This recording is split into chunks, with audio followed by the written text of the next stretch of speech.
Selamat malam Bapak Ibu dan Saudara yang dikasih Tuhan. Malam hari ini kita bertemu kembali di dalam persekutuan doa hari Rabu GITC Jepara Pepadan Yogyakarta. Sebelumnya mari kita berdoa terlebih dahulu. Allah Bapa kami di dalam Tuhan kami Yesus Kristus yang senantiasa menuntun kami di dalam roh-Nya yang kudus. Kami bersyukur jika malam hari ini kami boleh bersama bertemu kembali di dalam persekutuan doa hari Rabu, walaupun kami masih tetap menyelenggarakan secara daring atau di dalam jaringan, tetapi kami percaya roh Tuhan senantiasa menuntun kami, menyertai kami, dan memampukan kami untuk mengerti, memahami apa yang menjadi kehendak-Mu di dalam kehidupan kami. Sebentar kami akan membaca dan merenungkan akan firman-Mu, tuntun kami dengan roh-Mu yang kudus. Ajar kami untuk memahami, ajar kami untuk terus menjadi pelaku firman di dalam hidup kami sehari-hari. Terpujilah nama-Mu ya Tuhan, hanya di dalam Sang Kristus Yesus, Putra-Mu yang tunggal, kami menaikkan doa kami. Amin. Bacaan kita pada malam hari ini terambil dari bacaan leksionari harian dari Injil Lukas pasal yang ke-14 ayat 25 sampai yang ke-33. Injil menurut kesaksian Lukas pasal yang ke-14 ayat 25 sampai yang ke-33. Saya akan membacakan untuk Bapak, Ibu, dan Saudara semua yang sungguh dikasih Tuhan. Demikianlah pembacaan Injil Tuhan bagi kita semuanya. Pada suatu kali banyak orang berduyun-duyun mengikuti Yesus dalam perjalanannya. Sambil berpaling ia berkata kepada mereka, "Jikalau seorang datang kepadaku dan ia tidak membenci bapaknya, ibunya, istrinya, anak-anaknya, saudara-saudaranya laki-laki atau perempuan, bahkan nyawanya sendiri, ia tidak dapat menjadi muridku. Barang siapa tidak memikul salibnya dan mengikut aku, ia tidak dapat menjadi muridku. Sebab siapakah di antara kamu yang kalau mau mendirikan sebuah menara, tidak duduk dahulu membuat anggaran biayanya, kalau cukup uangnya untuk menyelesaikan pekerjaan itu?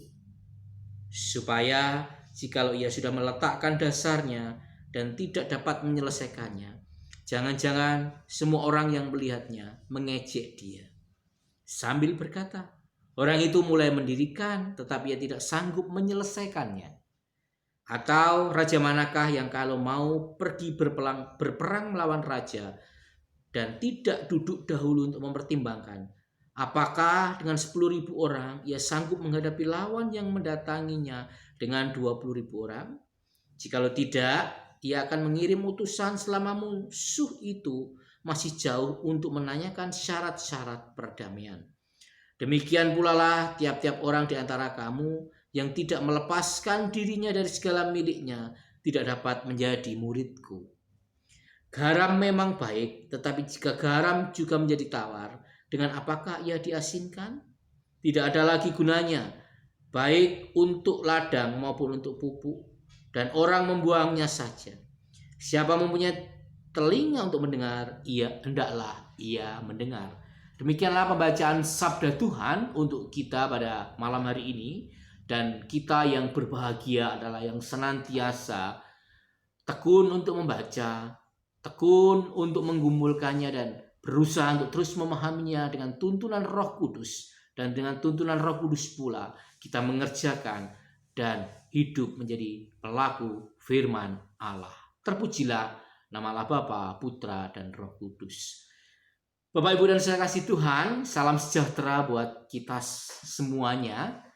Malam hari ini kita masih diizinkan Tuhan untuk bertemu secara daring atau di dalam jaringan karena memang situasi pandemi yang masih belum mereda. Dan biarlah kita terus memohon kepada tuntunan dan belas kasihan Tuhan supaya pandemi ini boleh cepat berlalu dari atas muka bumi ini, sehingga kehidupan kita boleh berjalan seperti biasanya, normal seperti biasanya. Kita boleh bersama-sama ke gereja, saling bersalam-salaman, saling berpeluk-pelukan, penuh dengan kasih mesra. Tetapi saat ini mari kita terus masih bisa menahan diri untuk tidak melakukan itu semua, untuk terus mentaati protokol kesehatan yang ditetapkan oleh pemerintah. Malam hari ini kita akan belajar dengan tema dan sebuah perikop yang menurut saya sungguh sangat mengguncang begitu ya. Perikop yang kita baca tadi berbicara tentang hal yang mungkin begitu sulit begitu ya. Dan tema pada malam hari ini adalah mencintai Allah melampaui apapun. Sekali lagi Bapak Ibu, bacaan malam hari ini terasa tidak nyaman di telinga kita. Terasa tidak nyaman ketika kita dengar. Bagaimana mungkin kita bisa membenci orang tua kita, pasangan kita, anak-anak kita, dan saudara-saudara kita?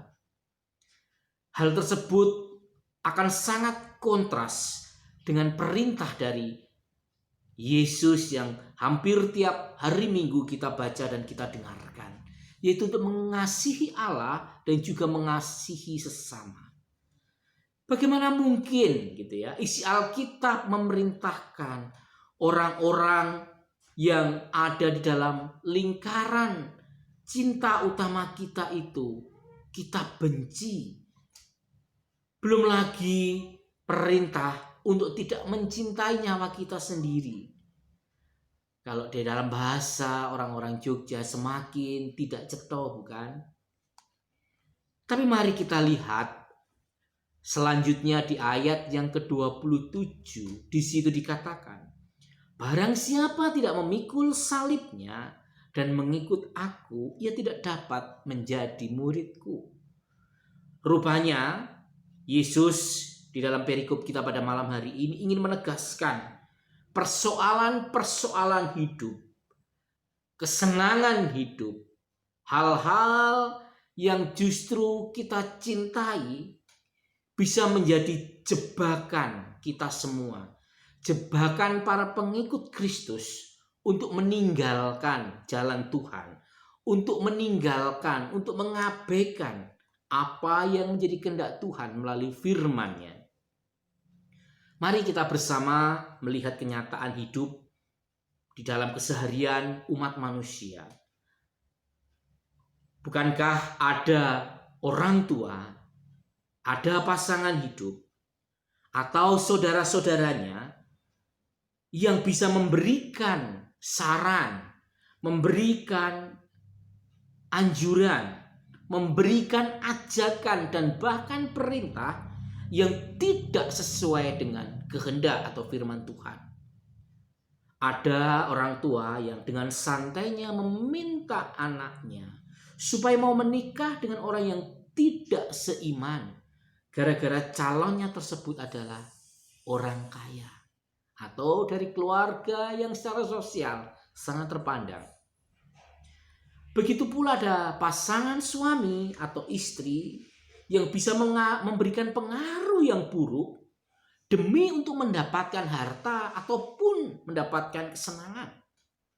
Ya, lingkaran cinta pertama kita wajib dan harus kita hormati dan kita cintai. Akan tetapi Bapak Ibu dan Saudara kasih Tuhan, kecintaan kita kepada mereka tidak membuat kita terjatuh di dalam kubangan dosa dan meminggirkan firman atau kehendak Allah. Bukankah itu bisa terjadi dengan dalih kita mencintai orang tua, kita begitu mengasihi orang tua, kita begitu mencintai dan mengasihi pasangan kita atau saudara-saudara kita, bukan? Begitu pula kecintaan kepada nyawa atau terhadap diri justru membuat kita bisa berpaling dari Allah. Banyak orang percaya yang mau menjual atau menggadaikan imannya karena harta, karena tahta, atau karena pasangan hidup. Cinta kepada Allah memang membawa konsekuensi yang seringkali itu menjadi salib di dalam kehidupan kita. Penolakan akan saran, penolakan akan anjuran, penolakan akan perintah dari orang tua yang tidak sesuai dengan firman Allah membawa konsekuensi, kita bisa disebut sebagai anak durhaka. Begitu pula ketika kita tidak menuruti ajakan pasangan hidup kita yang tidak sesuai dengan kehendak Allah, bisa membawa persoalan di dalam keluarga. Dan tentunya masih banyak yang lain yang seringkali bisa saja terjadi dalam kehidupan kita semuanya. Bapak, Ibu, dan Saudara kasih Tuhan, sesungguhnya kecintaan Allah di dalam Yesus, sesungguhnya kecintaan kita kepada Allah di dalam Yesus akan membawa kehidupan kita untuk semakin menjadi berkat dan semakin mencintai orang-orang di sekeliling kita. Cinta kasih kita yang tulus karena Allah justru akan membuat orang-orang di sekeliling kita yang tidak atau kurang mencintai Allah akan semakin tersadar karena keteguhan hati kita dalam mencintai Allah dengan sungguh-sungguh.